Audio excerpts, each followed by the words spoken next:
Hello friends, तो आज के लेसन प्लान का प्रकरण है लैंगिक जनन और इस वीडियो का पीडीएफ आपको फ्री में मिल जाएगा टेलीग्राम से। टेलीग्राम का लिंक मैं इस वीडियो के डिस्क्रिप्शन में दे दूंगा। तो जो भी चैनल पे फर्स्ट टाइम विजिट कर रहे हो तो चैनल को सब्सक्राइब कर लेना ताकि इसी तरह का लेसन प्लान वाला वीडियो आपको मिलता रहे। तो चलिए वीडियो को स्टार्ट करते हैं। तो नेम ऑफ द प्लान में लिखना है, नेम ऑफ द स्कूल में लिखना है उत्क्रमित मध्य विद्यालय, और जो भी विद्यालय में आपका ट्रेनिंग हो रहा है वो आपको नाम लिखना है।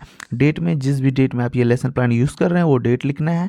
सब्जेक्ट आपका जीव विज्ञान हो जाएगा, टॉपिक लैंगिक जनन, और क्लास ये आप 9-10 दोनों में यूज़ कर सकते हैं। किसी भी क्लास को लिख सकते हैं आप, सेक्शन कोई भी लिख सकते हैं, ABCD।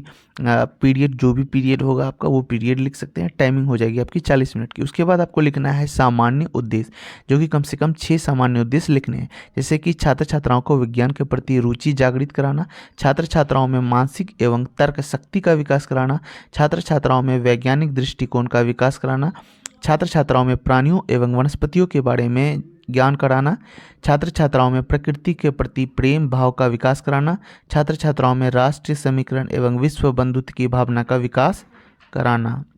उसके बाद आपको लिखना है विशिष्ट उद्देश्य, जो कि 3 स्तर पे होंगे, ज्ञानात्मक स्तर, भावात्मक स्तर और क्रियात्मक स्तर। तो ज्ञानात्मक स्तर पे आपको लिखना है कि छात्र छात्राएं लैंगिक जनन के बारे में जान सकेंगे, और भावात्मक स्तर पे आपको लिखना है कि छात्र छात्राएं लैंगिक जनन के बारे में समझ सकेंगे, और क्रियात्मक स्तर पे लिखना है कि छात्र छात्राएं लैंगिक जनन के बारे में जानकर समझकर उनका प्रयोग अपने दैनिक जीवन में कर सकेंगे। उसके बाद शिक्षण विधि और सहायक सामग्री। शिक्षण विधि में लिखना है कि व्याख्यान सह प्रश्नोत्तर विधि, आगमन निगमन विधि, प्रयोगात्मक विधि, संश्लेषण व विश्लेषण विधि। और सहायक सामग्री में लिखना है चॉक, डस्टर, श्यामपट्ट, चार्ट पेपर, etc। उसके बाद पूर्व ज्ञान में लिखना है कि छात्र छात्राएं पुस्तक के माध्यम से लैंगिक जनन के बारे में सामान्य जानकारी रखते हैं। उसके बाद प्रस्तावना प्रश्न, जो कि इस लेसन प्लान का सबसे टफ पार्ट होता है और ज़्यादातर स्टूडेंट प्रस्तावना प्रश्न के लिए ही ये सर्च करते हैं। तो प्रस्तावना प्रश्न में क्या होता है, बच्चों के पूर्व ज्ञान से रिलेटेड कम से कम 3 या ज़्यादा से ज़्यादा 5 सवाल करके उससे प्रश्न प्रकरण निकलवाना होता है। तो प्रश्न जो करना है, जैसे कि सजीव अपने अस्तित्व को बनाए रखने के लिए क्या करते हैं, तो चूँकि जवाब हो जाएगा कि जनन करता है। तो और फिर जो नेक्स्ट क्वेश्चन होगा वो आपको पूर्व ज्ञान से रिलेट करके तब नेक्स्ट प्रश्न करना है। जैसे कि जनन कितने प्रकार के होते हैं, फिर बच्चा जवाब देगा 2 प्रकार के होते हैं। तो फिर आपको पूछना है कि जनन के 2 प्रकार के नाम बताओ, तो रिलेट किया गया है। उसके बाद है फिर लैंगिक जनन तथा अलैंगिक जनन।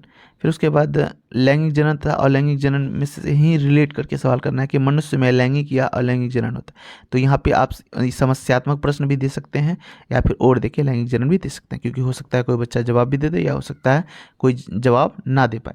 उसके बाद नेक्स्ट है उद्देश्य कथन, जिसमें लिखना है कि छात्रों आज हम लोग लैंगिक जनन के बारे में अध्ययन करेंगे। उसके बाद आता है प्रस्तुतिकरण, जो कि कम से कम 3 पेज का होगा, और आप अगर सिर्फ ट्रेनिंग के लिए जा रहे हैं कॉलेज में तो आप 2 पेज 1 पेज का भी बना के लेके जा सकते हैं। प्रस्तुतिकरण में कम से कम 4 कॉलम बनाने हैं, शिक्षण बिंदु, pupil teacher activity, student activity और ब्लैक बोर्ड वर्क।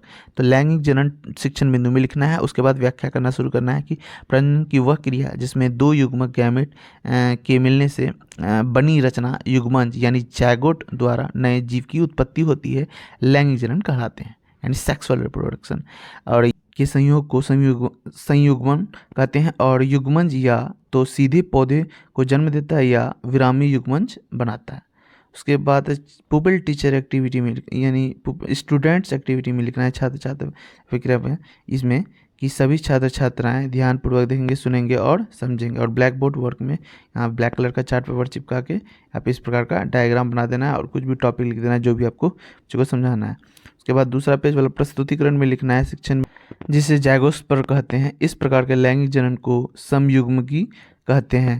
अधिक विकसित पौधे में फल और बीज द्वारा लैंगिक जनन होता है। उनके फूलों में नर गैमेट तथा मादा युग्मक होते हैं, जिनके संयुग्मन से यानी फर्टिलाइजेशन से, संलयन से युग्मन बनते हैं यानी जायगोट बनते हैं। ये बीज के अंदर भ्रूण में विकसित होकर अंकुर बनाकर नए पौधे को जन्म देते हैं। उसके बाद लास्ट में आपको और पीडीएफ का पासवर्ड है अमित SWA96।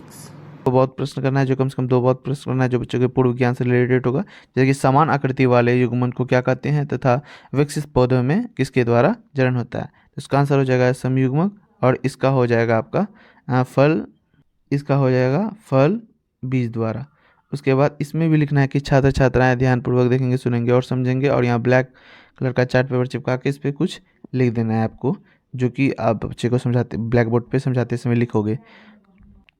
उसके बाद आपको करना है लास्ट में मूल्यांकन प्रश्न, जो कि कम से कम 3 स्तर पे करने हैं। जैसे रिक्त स्थानों की पूर्ति करें, सही गलत की पहचान, बहुवैकल्पिक प्रश्न।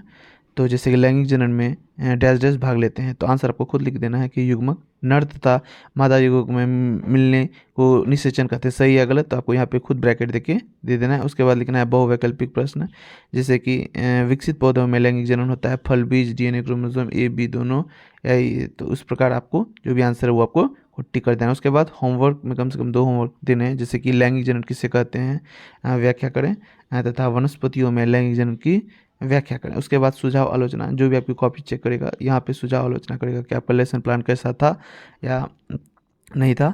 उसके बाद यहाँ पे हो जाएगा उसी का सिग्नेचर, जो कि आपका कॉपी का ये करेंगे, सुझाव या आलोचना करेंगे, और यहाँ पे हो जाएगा आपका सिग्नेचर। तो ठीक है। और वीडियो अच्छा लगा हो तो वीडियो को लाइक कर देना, था जो भी चैनल पे नए हो चैनल को सब्सक्राइब कर देना।